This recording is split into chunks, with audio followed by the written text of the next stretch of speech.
Okay, according to Philippine Star, meron daw mini casino sa tabi ng PNP headquarters sa Baguio. Kaya mga hinuli niyo puro mga small time. Ito sa Philippine Star. Oh, mini casino sa tabi ng PNP headquarters.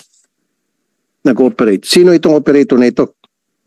Sir, maski na nga po yung yung nagtitinda ng mga kakanin doon, alam na alam kung saan yung pasugalan.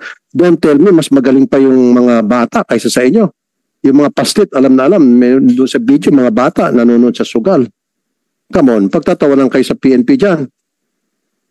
Kapag meron kaming na-videohan ng source, yung source kung makapag-video ng isang pasugalan lang, okay ba sa'yo, Colonel? I-relieve ka? Yes, Sir. Very good. Nandito si Colonel Francisco Bulwayan Jr., City Director ng PNP Baguio City. Talamak ang sugal dyan sa Baguio City. Ano bang pinanggagawa nyo? At in fact, may mga video na mga sugal, pati mga bata, mga kasugal. At although after na ma-expose yan, nagkaroon kayo ng konting road. Hanggang ngayon, meron pa rin. Ano nangyari po sa, di ba meron kayong confidential funds? Intel funds? Bakit hindi mapigil-pigil maubos yung illegal gambling sa Baguio City? Yes, sir. The video was aired, I think, last year, and we have made several operations already and several preventive measures so that those operations will be eventually stopped. What preventive measures meron kayong inilatag, sir? Since the areas are pre-identified, we made a patrol and other police presence to make sure that the gambling operations, which was reported last year, will not recur. Kung hindi pa pala na-expose, sir, napabayaan nyo lang yon, buti na na-expose. So hintayin nyo pa ma-expose, samantalang we know for a fact na meron kayong Intel fund. What do you call it? Intelligence fund or confidential fund po? You have confidential funds. How much po yung confidential funds na tanggap nyo? The confidential fund of the city government is 2 million annually, sir. 2 million annually? Yes. So, don't tell me dun sa 2 million, hindi nyo nakakapa yung mga nagpapasugal dyan sa Baguio na talamak before the raid happened. Kung hindi pa in-expose, kasi paulit-ulit in-expose sa social media, saka pala kayo umaksyon. Ba't kinakailangan pang ma-expose? So, yes, several of the part of the fund is utilized for illegal gambling operation, and a bulk is for counterinsurgency, anti-illegal drugs, and anti-criminality. I know that, pero still, sir, maski na nga po yung yung nagtitinda ng mga kakanin doon, alam na alam kung saan yung pasugalan. Don't tell me, mas magaling pa yung mga bata kaysa sa inyo.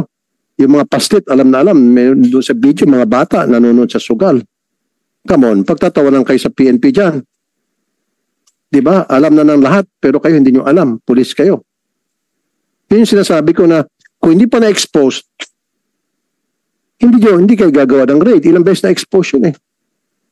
I think, in fact, minsan nag-isip pa ng statement si Mayor, sino ba Mayor nyo? Mayor Magalong. Mayor Magalong na noong una hindi niya inadmit na may pasugalan, and later on inadmit niya na may pasugalan, pero wala siyang kinalaman doon, wala siyang control. Kaya nga PNP may control. Kung sinasabi ni Mayor Magalong, wala siyang kinalaman doon, then dapat PNP.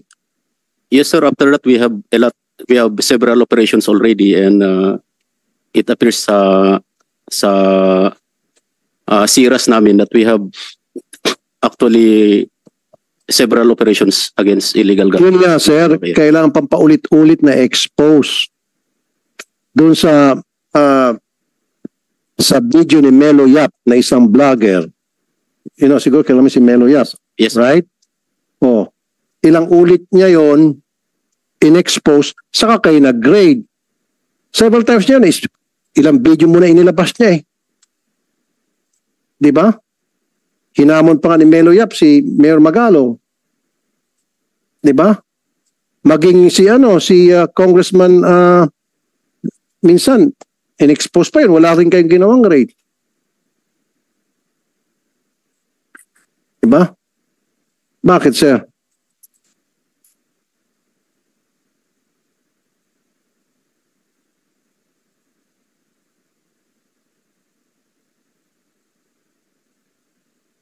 ba in-expose pa ito ni Congressman Marcoleta?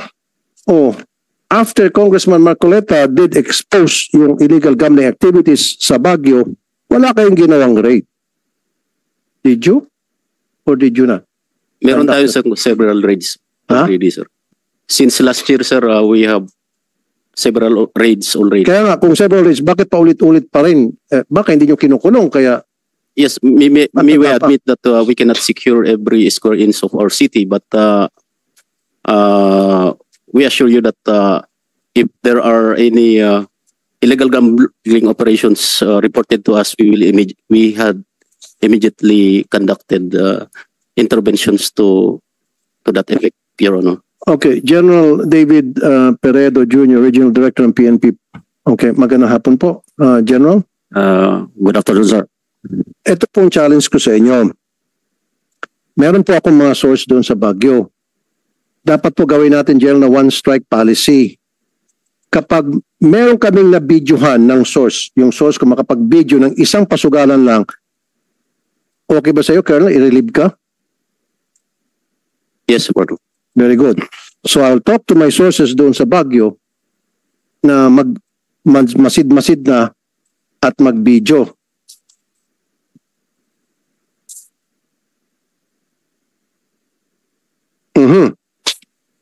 Okay, according to Philippine Star, meron daw mini casino sa tabi ng PNP headquarters sa Baguio. Kaya mga hinuli niyo puro mga small time. Ito sa Philippine Star. Oh, mini casino sa tabi ng PNP headquarters. Nag-operate. Sino itong operator na ito?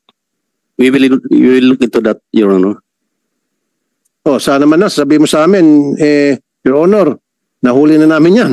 Yes, sir. Yes, sir. Buti pa We'll assure you, sir, that we will Teka take muna. action. So, ibig sabihin, mas magaling pa ang reporter ng Philippine Star kaysa sa PNP. At ang nakakatawa nito, sa tabi pa mismo ng PNP headquarters. Pero syempre, lilipat na ito ngayon, of course. Nakikinig to, yung mga kapatid, lipat na tayo.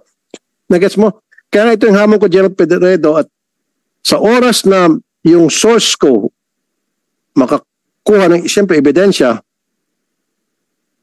video especially, na may pasugalan, one-strike policy, i-relieve ka, Colonel. Relieve tayo ng relieve. Diba? Okay sa'yo, General Peredo, sir?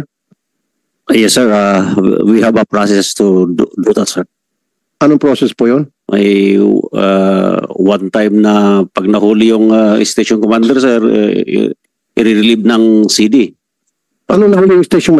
Ibig sabihin, kasi sir, yung illegal gambling, hindi naman ganun kalaki ang Baguio. Buti sana kung nationwide yung Philippines. So NCR, hindi naman ganun kalaki. Maliit lang yung Baguio.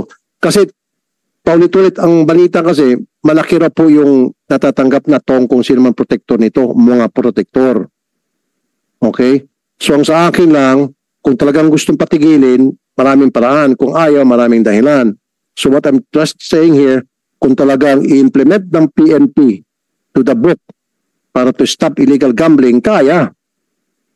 Diba, Yes, sir? yes, sir. But may process nga, sir. Kaya yun ang susunod namin, sir. Kilala naman po ng lahat ng gambling operator. Kilala po ng PNP yan. You agree, Colonel? One way or the other, identified nila kasi paano ko collect ang PNP ng tong kung hindi nila kilala kung sino yung mga operator.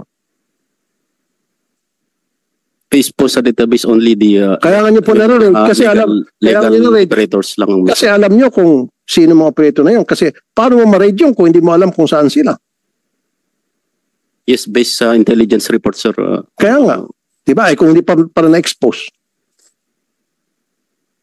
So yun ang sinasabi ko, General, from now on, sa Baguio, pag nakuha ko na sabi mo na raid, malinis na. So sinasabi mo yan, Colonel Bulwayan Jr., malinis na. Wala na. Walang pasugalan. Pati itong mini casino. Okay. Pag yung source ko babalik sa akin na may ebidensya na patuloy pa rin, I'll submit it to General Peredo o kung hindi, better off kay Chief PNP para ma-relieve ka. One strike policy. Okay, sir? Yes, Your Honor. Thank you very much. Okay ka doon? Yes, sir. We'll follow the guidance.